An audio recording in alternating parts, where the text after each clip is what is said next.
It was a seller. He wanted me to really represent him. He just got to one point where he said, Roy, I just want you to make sure that you do not bring black people to the house. And I was stunned. First of all, being that I was black and we're not over the phone, and he's just looking straight at me. But no, I don't want any black people to come into the neighborhood.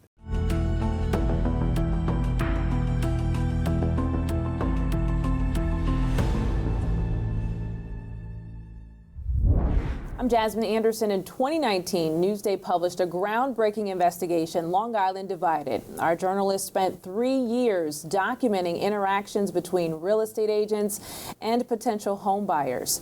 That reporting became one of the nation's most concentrated real estate investigations in nearly 50 years, and it uncovered widespread evidence of separate and unequal treatment of racial minorities shopping for homes on Long Island.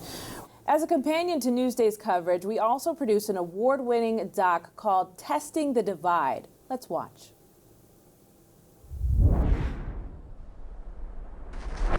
Yeah. So, 1,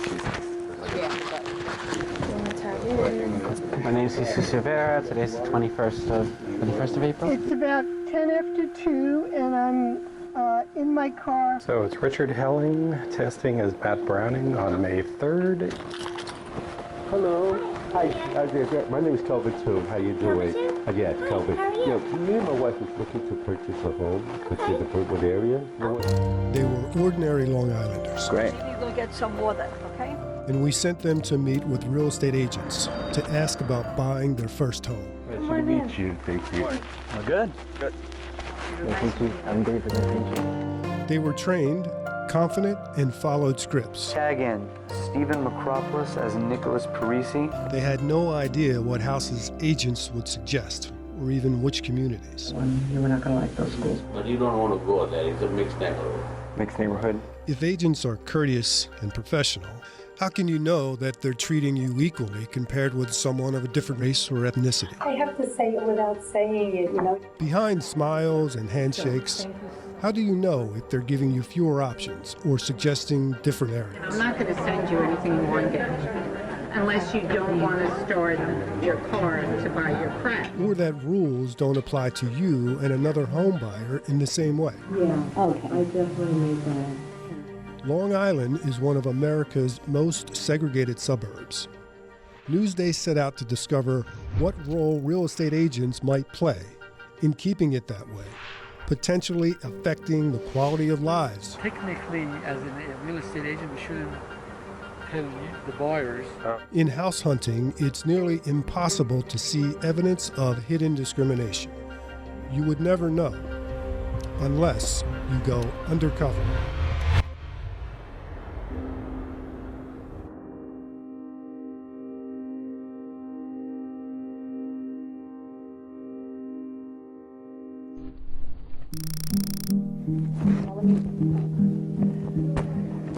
In one test, Johnny Mae Alston was the black tester and Cindy Parry was the white tester. And they met with Anne-Marie Quealy-Bichon at Signature Premier Properties office in Cold Spring Harbor. They asked for the same thing. As often happens, the agent discussed getting pre-qualified or pre-approved for a mortgage by a bank, showing how much a buyer can spend on a house. You pre-qualified, I asked. My husband's working with somebody in a bank. We've done some preliminary talks, about getting pre-approved. Neither had been pre-approved or pre-qualified. Here's what the agent told the black tester. So I really need that. I won't take out anyone unless you have a pre-qualification letter. So I need to know that I can't pre-qualify for a mortgage. Oh, so that means I can't go out to see anything. I won't do it. You can try another person, but I don't have the time. And without pre-approval, here's what the agent told the white tester. What is your availability? When can you start looking at houses? I would say not this coming week. Cindy received 79 listings from this agent. Johnny Mae couldn't get any listings. And Cindy, the white tester, received 2 home tours. They had the same finances, the same budget, and they made the same request in the same area. But one was white, the other was black. The agent treated them differently. Quealy Bichon did not respond to a letter, calls, and emails. Her agency, Signature Premier Properties co-owner and 2 branch managers viewed the recordings and declined to comment. A 3-year undercover Newsday investigation revealed evidence of widespread hidden discrimination by real estate agents brokering home sales across Long Island. For Hispanic home seekers, evidence of unfair treatment emerged 39% of the time. For Asians, the rate was 19%. Black house hunters in the investigation risked unequal, lesser access to homes and communities just about half the time when compared to white buyers.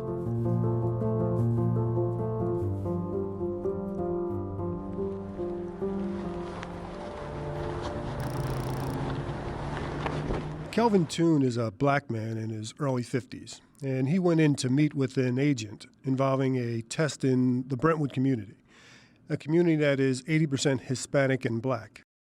The agent communicated to Kelvin, our black tester, that she enjoyed meeting with clients from the Brentwood area. Every time I get a new listing in Brentwood or a new client, I get so excited because they're the nicest people. When we sent Kelvin's counterpart in to meet with the same agent, the white tester was actually warned about Brentwood not being a nice place. The nursing home we need to be near is in Brentwood. Okay. And so we found a couple that are in Brentwood too. Pretty close to each other. Okay. And it just seemed like those would be handy also for going to visit. Do you want to give me them and I'll look into them for you? Or? Yeah, I can do that. That warning came later to the white testers saying there was concern about gang activity going on in Brentwood.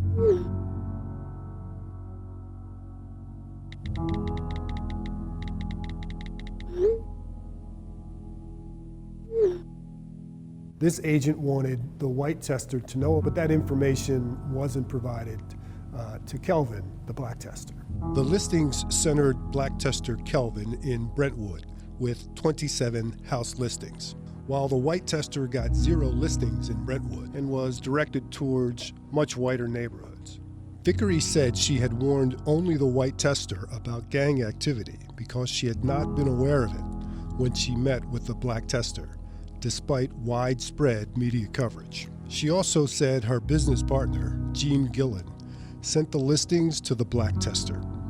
Gillen said the listings were unquestionably prepared based on Vickery's criteria, and that Vickery may have sent the listings using Gillen's email. She said she didn't know the race of the black tester until she met him later on a house tour. Keller Williams, which was their employer at the time, released this statement. Keller Williams does not tolerate discrimination of any kind. All complaints of less than exemplary conduct are addressed and resolved. Newsday conducted 86 tests that matched white and black, white and Hispanic, and white and Asian buyers. We focused on agents associated with the 12 brands that represented more than half of the island's home sellers in 2017. The primary question was whether the agents provided equal service. Was one tester provided more listings than the other? Also, where were those listings placed? Did the agent recommend similar neighborhoods to both testers?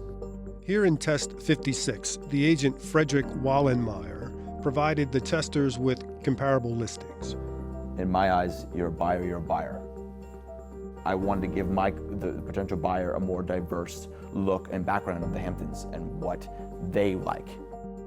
The same 2 testers from number 56 met with a different agent, Kevin Getty, in test 59, and despite asking for the same parameters, they received disparate listings.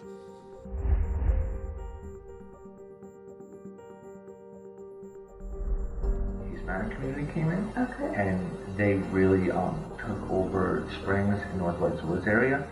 In an email, Getty described his statement about the Hispanic community as out of context, adding, "I apologize for the remark, and I look forward to continually improving in order to serve all of my clients with respect."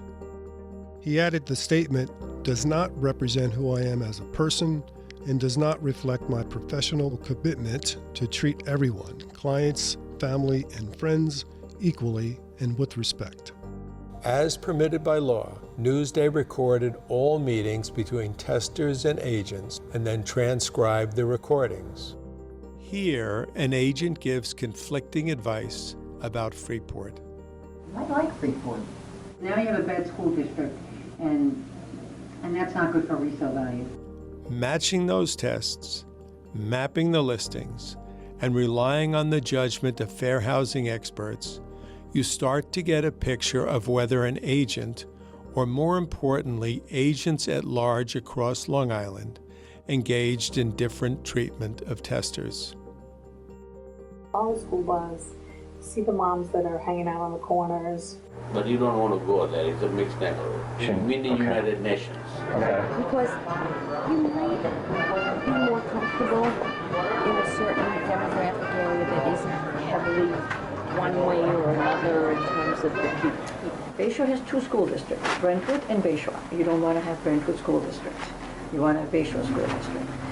I can't say anything, but I encourage you, I want you to go there at 10 o'clock at night with your wife to buy diapers. Go to that 7-Eleven. They didn't buy there. No, that's great. I have to say it without saying it, you have the knowledge of the areas, Yes.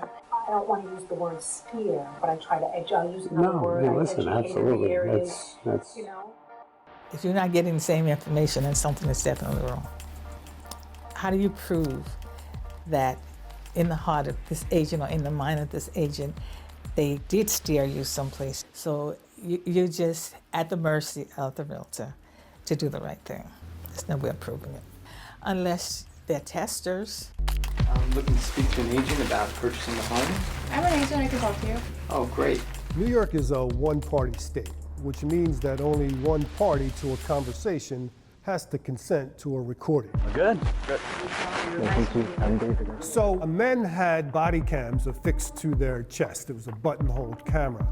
Women used cameras hidden in their purses. That allowed us to record as evidence what transpired between the testers and the agents. The tester would have to memorize the details of the profile. What was your name again? Patrick. Are you pre-qualified? No, not yet. a tough one. We're both new. How did you hear about us? You guys are close to the city. I mean, we went over and over again. What's your tester name? What's your age? How much money do you have in the bank? What's your credit score? How long have you been working at your employer? What's your wife's occupation? What's your child's name? All to build their confidence so that when they hit the street and were ready to go out with the recording equipment, they were ready to play that role. Well, the testers were a diverse group of people: white, black, Hispanic, and Asian. They range from a 20-year-old college student to 60s pro bono attorney. We did make use of a significant number of actors. The things actors do for work. It's really... When the tester meets with the agent, they're basically saying in broad terms what their housing search is. So I just need her to get to Penn Station within an hour. When you send in a tester, they have no idea what's happening on the other half of the test or what their counterpart experienced when they went to the same agent at the same agency. It was really unique and interesting for us to bring the testers together and tell them what happened. Then it's definitely different. If I see it more visually, okay. It makes me feel sad that this is a person who's a gatekeeper. I mean, she's telling him these are some of the nicest clients I've ever worked with, et cetera, steering me away from that. And not only in the listing she sent me, but also in telling me that about the gang violence. Okay, so I don't come back until we get that. Yeah. Okay. I definitely need that. She couldn't even take me out until I got approval. Oh, was I lied to? I was lied to, walked over, stomped. I'm starting to wonder if maybe they're doing that because they think that's where you feel comfortable. I thought it was all about money, to be honest. That's the way the world works. This country is based on money. If I come to you with a certain amount of money to get a house, give me the same house you're gonna give her. We have the same amount of money, why not? So I didn't expect, oh, you go there because you're Spanish. and you go there because you're white. I didn't expect that at all. To determine whether there was potential evidence of fair housing violations, we relied on the judgment of two nationally recognized experts in the fair housing field. I've coordinated more than 12,000 investigations across the country. I have personally done over 1,500 tests. I've been named as a witness in 400 fair housing lawsuits, and I've testified 56 times in state and federal courts around the country. So yes, I have some experience. My name is Bob Schwemm. I'm a law professor at the University of Kentucky, and I've been a law professor for a long number of years. All we're asking in these tests, you get two people who come in and ask for exactly the same thing. Why don't you give them the same listings? Why don't you pre-qualify them in exactly the same way? It's not that big a burden. Most commonly, the experts found evidence of potential steering or directing two testers to disparate neighborhoods based on race or ethnicity. Yeah. How are you, Russ? How you doing? Good. How are you? You're either waiting for the owner or waiting for the agent to show up. You don't want to be, I don't think you should be in Elmont. I think you should probably just be Franklin Square. And I remember specifically, he talked about steering. Yes, that's what he said. Steering, yeah. Yeah. And in the same breath, he mentioned, well, steering's bad, but this is what I'm going to do. There's something called steering. No steering, you know, like steering. Oh, like a car or something? No, like a horse, even. In test 78, experts saw evidence both of steering and of the denial of equal service. That agent declined to view recordings as invited by Newsday, and the owner of Realty Connect USA did not respond to multiple requests for comment. Steering is a practice where real estate agents or others essentially discourage people from considering certain housing opportunities or neighborhoods based upon their race or national origin or some other factor, and it perpetuates segregation. And this practice has been illegal since the fair housing laws were passed. Agents can steer through words. It can be done through actions. Without the prospects knowing it, I'm just giving the white prospect listings in a white area. It's really amazing how people can really express to a realtor what they desire, and yet they still get taken to where the realtor desires to take them. Really, in Realtor 101, you do learn that it's against the law to steer. Steering has some devastating consequences. For the consumer, it limits their housing choice to certain areas. It locks people out of communities. It can deny people of all races the opportunity to enjoy the social, professional, and personal benefits of living in an integrated community. And it sends a disgraceful message to African American people that the real estate industry, or at least some within the real estate industry, still view them as less worthy. The home buying experience for blacks was a sharply different experience than it was for whites in our testing. The identification part really shocks me. In one test, black tester Lisa Culpa was asked for ID. What else? I do need a copy of your license. Oh. Or something, some form of ID.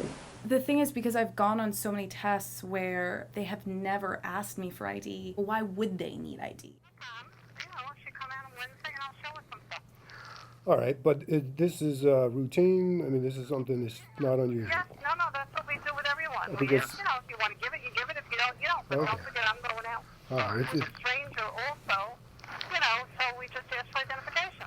That didn't happen when her white matched pair counterpart went in to the same agent and asked for the same criteria. All of these surrounding areas are great, and they're great for your commute, and they're great for your husband. And Lisa's listings were in more diverse neighborhoods like Hicksville and East Meadow.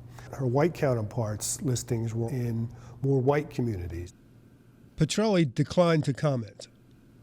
We conducted 39 match tests involving black testers. In 19 of those tests, the black tester experienced unequal treatment. That is 49% of the time.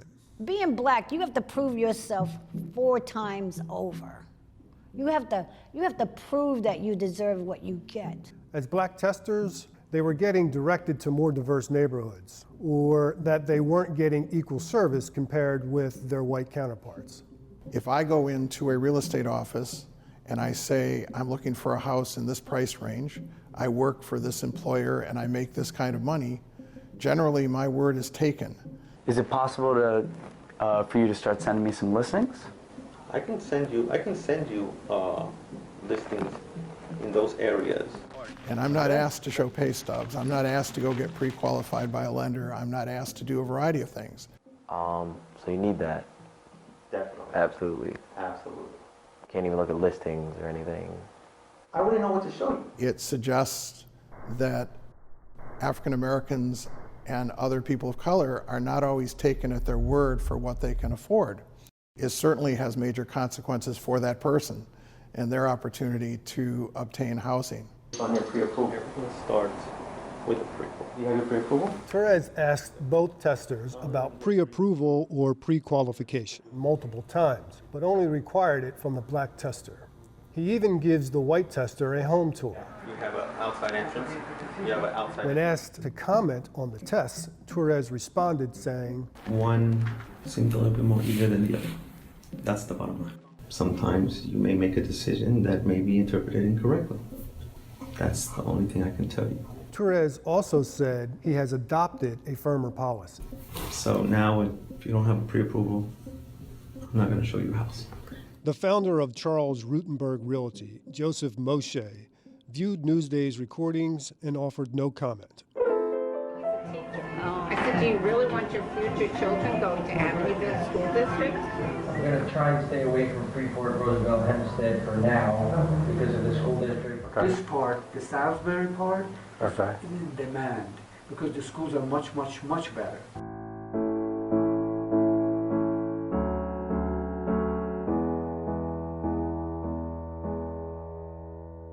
In Newsday's 86 paired tests, agents often applied a laser-like focus on school districts, highlighting their perceived quality when recommending places that house hunters should consider buying or avoid. Fair housing experts say touting or disparaging school districts can put agents in jeopardy because talking about school districts can be taken as a euphemism for race. There's a few districts that I know I would I won't look in those towns. Oh, okay. You know, like Freeport and Baldwin and Amityville, which is part of Massapequa schools, but it's just certain parts of Massapequa. Ross declined comment. A lawyer for Ross at her present employer, Douglas Elliman, said Ross never referenced race and was merely speaking to her understanding of school ratings. If the customer asked about the quality of the schools and the agent responded with accurate information, I think the agent would be fine. The problem with talking about differentials in schools is that at least in the last 10 or 15 years, that has been a proxy for race. They don't mention the race of the community. Good schools are available in these areas. Those areas I'd stay away from because they have poor schools. I want to ask, did you tell that to the other tester? If you're only giving that information to one tester of the two and the only difference is their race, then you've provided what I call differential service. You only, if you're in Massapequa, you only want school district 23. Okay.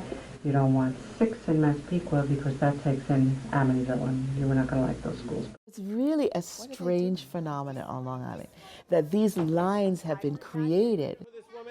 They know me. Hi, how are you? It's interesting. Within blocks of each other, you can find that we have artificially created these school districts. I have no idea who drew them, but try to move them, and you will have World War III.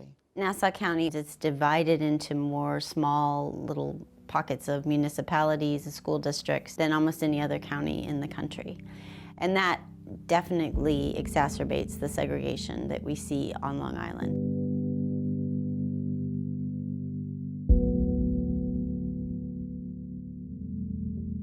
They may have some test score data, but even when you control on test score data, they're still more likely, if you're a white home buyer, to choose the predominantly white and or Asian school district, even without ever stepping foot in the other school district, which could have tremendous teachers and leadership and other things. Altogether, agents provided Newsday's testers with 5,763 listings. The agents' choices formed patterns. They provided white buyers with high proportion of listings in Rockville Center, Merrick, and Levittown, communities that are predominantly white. They selected Huntington, an area with a growing Hispanic population, for Hispanic buyers 5 times more frequently than they chose for white buyers. He got something like 30 listings in Huntington and Huntington Station, and I got 3. Most starkly, for buyers of all backgrounds, the agents from Long Island's 12 largest brands almost entirely avoided suggesting houses in predominantly minority communities. Well, these areas that we identified were unique because they showed up on the map as not having many dots in these geographic areas. But that doesn't mean there weren't listings available in those neighborhoods. There certainly were on the days that we sent testers in, and there were multiple opportunities for agents to provide homes in these areas that they didn't take advantage of. I've been practicing here for 18 years, and I've never had the experience of seeing an agent from the North Shore or the South Shore bring in a Caucasian looking for a home in the Hempstead area. Something else we learned from public records. The 12 largest brands have no offices in Long Island's predominantly minority communities. A homeowner would have to travel somewhere else to meet with an agent at one of their offices. Long Island has a growing minority population. Overall, it's becoming more diverse. But the community divisions, the racial segregation that separates the 2.3 million people on the island persists. These divisions are part of Long Island's history.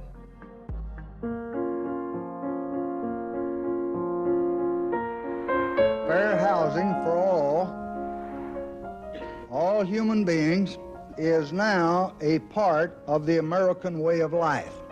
A half century after the enactment of America's landmark civil rights law, the Fair Housing Law, Long Island remains a persistently segregated society, and it seems completely embedded in the social fabric of Long Island. Through the 1960s and into the 70s, it wouldn't be uncommon for a black home seeker to have the door slammed in their face at a real estate office, or to be sent to another real estate office in a more diverse neighborhood. The real estate agent in Huntington in 1969, he says it would be very difficult for you as a black, a Negro, I guess we would call it then, to get a house in a neighborhood that's not black, all black. He told me that flat out. I'm surprised that I was completely excluded from an entire area. Like, I wonder what it is about Levittown that I wouldn't be interested, but Richard would be. Long Island was established as a white township, basically. I mean, Levittown, suburbia, Levittown. This was the beginning of major suburbia after World War II. It was financed to provide housing for veterans in World War II. But African Americans could not live in Levittown. We were looking for a place of our own. At the time, I saw an ad for homes in Levittown. And we looked at the house. I went up to the salesman and I said to him, "We're interested in buying the house." He looked at me, paused for a while, and he looked at me and he said, "Listen, it's not me, but the owners of this establishment has not at this time decided to sell to Negroes." Mr. Levitt required restrictive racial covenants on the leases of the Levittown properties. It was formed that way as a protection against having desegregation. And it was, you have to remember that this all was occurring in the 50s, right after Brown versus Board of Education. So there was no interest in having that community desegregated. And while Levittown today has a growing minority population, it's still 1% black. And our testing found that of all listings provided in Levittown, agents gave 80% of them to white buyers. We moved to Long Island in 1954. Unfortunately, that bliss didn't last very long because the village of Rockville Center decided they were going to have an urban renewal. You could see what the game plan was, and we were helpless to do anything about it. Our home was the first home to be destroyed. And so that was the end of our peaceful and country-style life in Rockville Center. And 60 years later in our testing, we found agents provided 91% of Rockville Center listings to white buyers. It's gone, so the whole episode I try not to think about. You know, you would have incidents of race, which I had in my youth, but you never would expect that, not in New York. In fact, while I was in the service, we used to tease fellas from the South, the kind of stuff that you have to put up with in Mississippi and South Carolina and so forth. We don't have to put up with that in New York. That ain't gonna happen. But it did. How are you feeling in that moment when the salesman, you know, he hesitates and finally tells you that they're not selling to Negroes? Devastated. It shaped who I am to this day.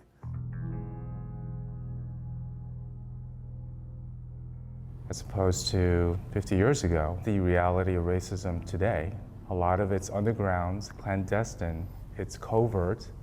There's no way for me to ever find out unless there's a pair testing, as in this case. It almost makes me wish that the racism is more explicit so that I would know about it. Too often I hear people who maybe aren't as familiar with this kind of work say, oh, well, they were just testers. But all you have to do is tell someone, which I have to do on a fairly regular basis, that you were turned down because of your race, and tell them the circumstances that occurred on a particular test, and you will see just how real and painful that injury is. Elmont, you know, it's okay, it's good, you're very close to the city. Some of them are not as nice, you know, Elmont. I do remember him, he was nice, and I do remember him pointing out on the map. Oh, he loved that map. I remember that. Yeah, he had the map, and he's like, you know. Some of these towns, in my opinion, are not necessarily the greatest in terms of school districts, safety, you know, crime, resale. Hubbard said that he based his statements about communities on a website that purports to ascribe livability indexes, including crime statistics. Newsday discovered that the data behind the crime indexes was flawed. I think they're nice towns. I was brought up in Elmont, so I don't know. That kind of hurts my feelings. People are judgmental. I didn't expect to reach my age and not have a country that was basically salt and pepper integration. This is a law. This should be treated like a tax law or any other law. You have to obey this law, and particularly if you're in a licensed business like real estate agents, if you can't obey the law, you ought to just get out. When you say to a real estate agent, you have to take 3 hours of fair housing, they're going to go, ugh. A question remained for us. If 39% of our tests revealed evidence of fair housing violations, might there be a flaw in agent training? New York State mandates 22.5 hours of continuing education every 2 years for agents to remain licensed. We observed 6 of these courses. So the Long Island Board of Realtors offers state-mandated training in fair housing for real estate agents and brokers. This is a recording of LIBOR's current president, Diane Scalza, teaching fair housing last year. They say everybody comes from the same 2 places in Africa. So, like, where were they? We may not look alike. But deep down inside, you're still my sister. She spent less than 20 minutes discussing fair housing. And if we could just treat people with that kind of kindness, it would be wonderful. Okay, so fair housing, okay, we covered that. And then just want to make sure you get everything you're entitled to. An expert who reviewed a transcript of the class called it shockingly thin in content. Scalzo told Newsday she is deeply committed to providing equal opportunities to all home buyers. She said of her fair housing instruction, quote, "Can I do it better? I'm teaching a long time. I'm sure I can. Do I want to? Without a doubt." Here's another trainer, Donald Scanlon, explaining fair housing laws in his class. I'm trying to share with you how not to get caught. And the way not to get caught is not to violate the law. And the way not to violate the law is to know what the law is. Then if you do get caught, then it's your choice. I'm telling you the speed limit out here is 55 miles an hour. If you choose to do 65 miles an hour, that's your choice. You're going to make the decision whether you want to do 65 miles an hour. Generally, when you see one of Suffolk's finest there on the road, you tend to be more compliant so that you don't get caught. Scanlon sat down with Newsday to discuss our findings. But I'm certainly open. And my fiancée said, well, Don, they might even consider, that you're saying that it's okay to do 65 miles an hour as long as you don't get caught. No, it's not okay. That's not what I had meant. But if some people interpreted that, then I'm going to have to perhaps readjust the way I cover fair housing. Of the 6 courses we observed, experts found that only Nicholas Gigantes met the fair housing training guidelines. Because maybe realtors are either discriminating against certain peoples, or we're asked by the buyers and sellers, landlords and tenants, to discriminate. I mean, I'm sure all of you have your stories where you ran into a homeowner that said, "Oh, we can't bring those people over here. I don't want you to sell to those people. Oh no, this is a Christian neighborhood. You can't bring anybody else but the Christians here." Is that happening today? Yes. Yeah. How could that possibly happen? As an instructor, you can teach them all day long, and then once they leave that room, they hopefully do the right thing. But we don't follow them around. They have some responsibilities on their own as licensees to stay within the law. I think one of the reasons why DOS mandated 3 hours of fair housing every 2 years is because they know there's an issue. And you had an experience with a homeowner in Dix Hills. I wonder if you could tell me about that. It was a seller. He wanted me to really represent him. He just got to one point where he said, "Roy, I just want you to make sure that you do not bring black people to the house." And I was stunned. First of all, being that I was black and we're not over the phone, and he's just looking straight at me. But no, I don't want any black people to come into the neighborhood.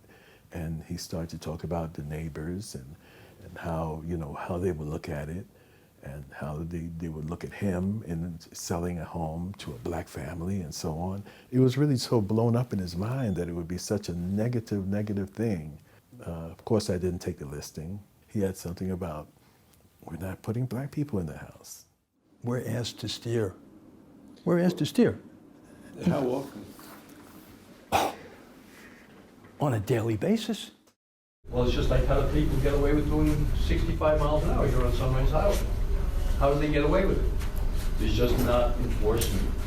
There's not enough people pulling us over. The enforcement of this law relies substantially on its victims. And in steering in particular, I think its victims often don't know they've been victimized. As a black person, you always feel like somebody's trying to take advantage of you. But when I went to these places, I really didn't think about that, because everybody was so nice. That's why it becomes a mystery to people until they actually see what happens when people of other races or national origins encounter this problem. How would I be aware of any of these things if there wasn't this sort of testing going on? It also portends a more serious problem for our society, because if the dominant kind of discrimination in the marketplace is the variety where African Americans and Latinos and others are unaware they're being discriminated against, no complaint is going to be filed, and the discrimination simply continues. you have to be more proactive with your enforcement. If I wasn't on this project, I would have never known how well she was treated. That's because you don't see the other side. There's no way I would know this was taking place. I had no inkling that any of this was going on, any of this covert discrimination. You know, life goes on, the years change, and you think that things are changing, but basically, they're staying the same. It's just that nobody's like making a big fuss over it. Everybody wants a nice place, a nice home. Everybody wants the same thing.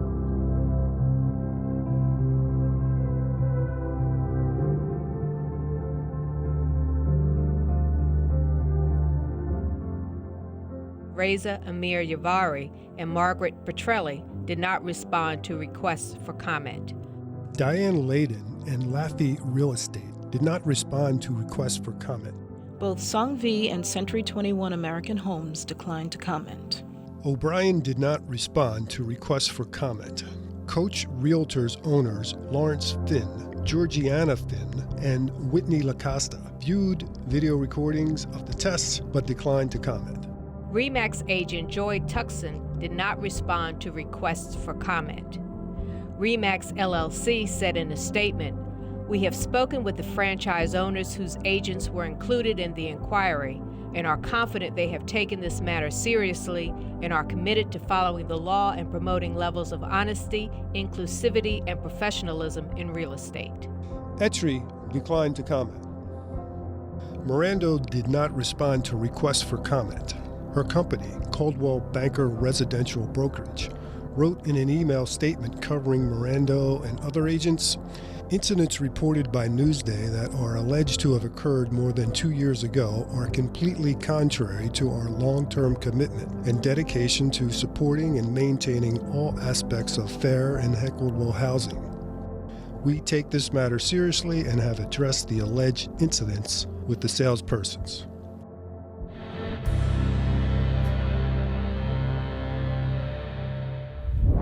Maura McDermott also worked on the project and is joining us now. Maura, did this investigation lead to any change within Long Island's real estate industry and nationwide? Absolutely. I've talked to people in the real estate industry and in the fair housing world, and what they say is this was a turning point. They say that it's led to massive changes at the local level and at the national level. So at the local level, New York passed a package of 9 new laws that did things like doubling fines for discrimination. And also the local realtors group overhauled its fair housing training program. In addition to that, at the national level, the powerful National Association of Realtors apologized for what it said was the first time for a history of real estate discrimination. Yeah, there was examples of steering throughout the doc that we watched. Were any of the agents or agencies held accountable? Yes, they were. So the New York State agency that regulates the real estate industry actually revoked the licenses of 3 of the agents who were involved in Long Island Divided. It suspended the licenses of 7 agents and it fined 10 agents. Keith, I want to bring you back into the conversation. Has enforcement of fair housing laws gotten better? Well, that's kind of a value judgment about whether it's gotten better or not since Long Island Divided. I don't know.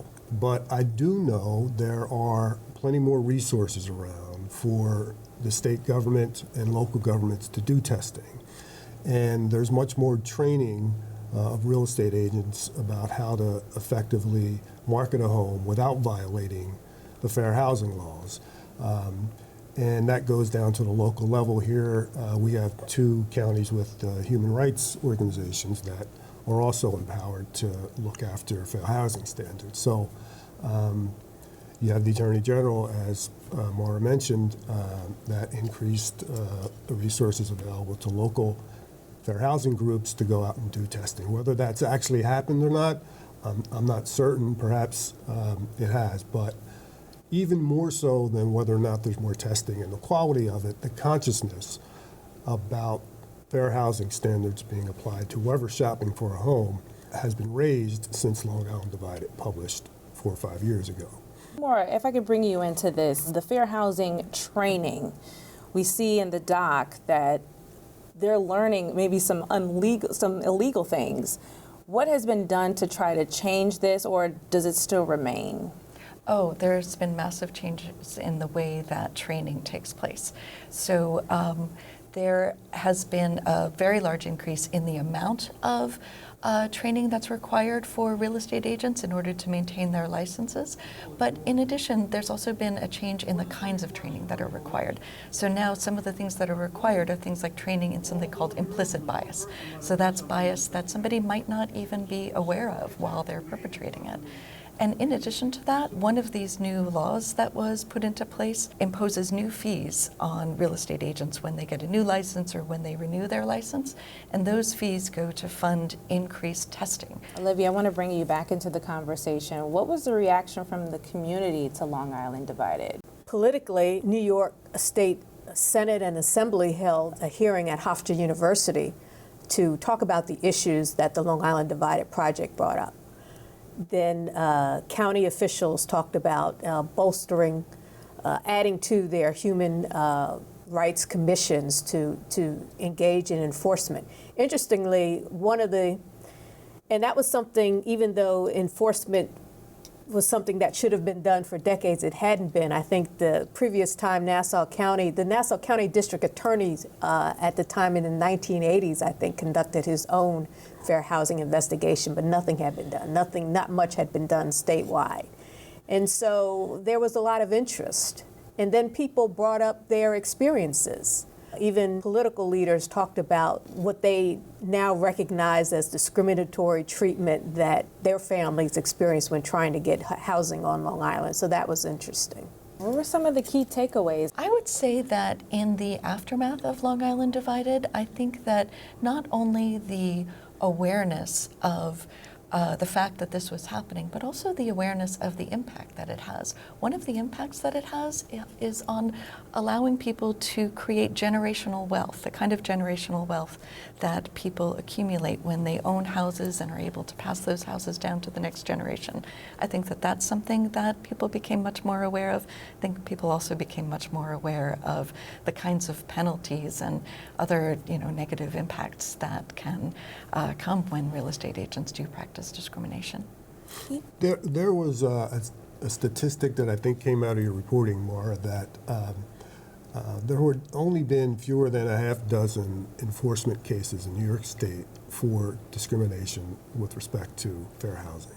After Long Island Divided, that number, including the cases that we uncovered, was like 40. Okay? Exactly. So that's a monumental leap when it comes to the government enforcing fair housing standards and holding real estate agents accountable for this type of conduct in the housing market. So when we talk about the impact, that's one, but as Maura mentioned as well, sort of the consciousness of fair housing in people's mind when they interact with real estate agents on both sides of the table may be Long Island Divided's strongest impact.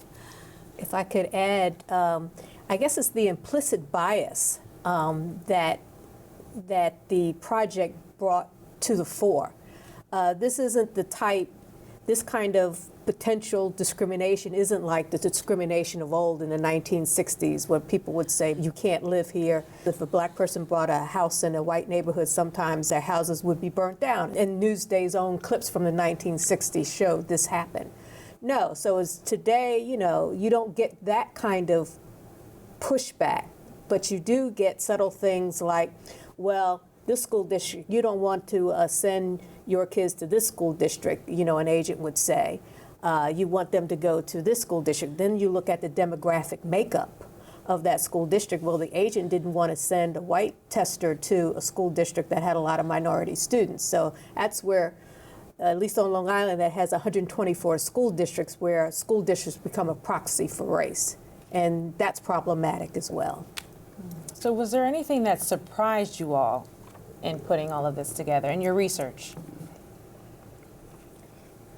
I guess some of the, I've been around a long time, and I have my own experience where a real estate agent on Long Island, when I was just in my 20s looking for a summer place because I was interning at Newsday, and the real estate agent said, you want to live with your own kind, don't you? So, So I've experienced that personally. But so some agents were comfortable in marginalizing minority communities.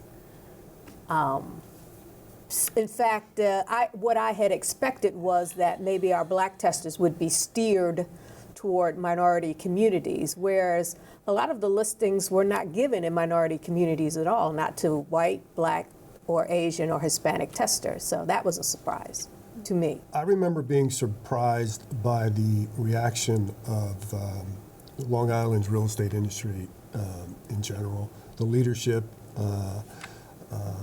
of the groups that are sort of professional standards group. They would say to us immediately after it published, "Thank you for doing this." Okay, this is something as a problem we've identified, and Newsday's work really helps us keep ourselves on our toes when it comes to fair housing standards. So you would anticipate perhaps some hostility after an investigation with findings like this, but the industry itself was forward-looking and ready to change. I've been surprised actually by how long-lasting the impact has been. I mean, even now, years later, it's something that still comes up even at national real estate gatherings, I'm told, and it's something that is still creating change in terms of increased testing, which, people in the fair housing world say is the only way to really catch and prevent this kind of discrimination. There still is a dedicated funding stream to make sure that this kind of testing still goes on, into the future. Let's talk about some of the testers, because I noticed a lot of them, there were a few who were a bit emotional about this. Yes, they were hired for the job, but it evokes some sort of emotion from some. There was one black male tester that we had who, in comparison to his white counterpart, he would get listings in heavily minority. He was one of the few who got listings in a heavily minority area. And then hearing from his white counterpart who didn't have any, who wasn't asked if he was pre-certified for a mortgage, who was taken out on tours with not a lot of questions being asked of him, as was being asked of the black tester, or and so some of them were really emotional. Even there was one white female tester that we had who was taken out multiple times, never asked anything about pre-qualification for a mortgage, and she was offered everything, it seemed, whereas her minority counterparts were not, and she was emotional about that. Yeah, I think what you see in the documentary from the testers is a result of them doing test after test, month after month, or not sharing with them the results of their individual tests. So they were just curious about what this investigation was finding as it rolled out. And in the documentary, they're learning for the first time that, you were a part of a test that showed evidence of disparate treatment or showed clear evidence of perhaps racial discrimination or steering. So particularly the testers of color, to learn that information for the first time, had emotional reactions. You can read more about this investigation on Newsday.com. I'm Jasmine Anderson. We thank you for your time and thank you for watching.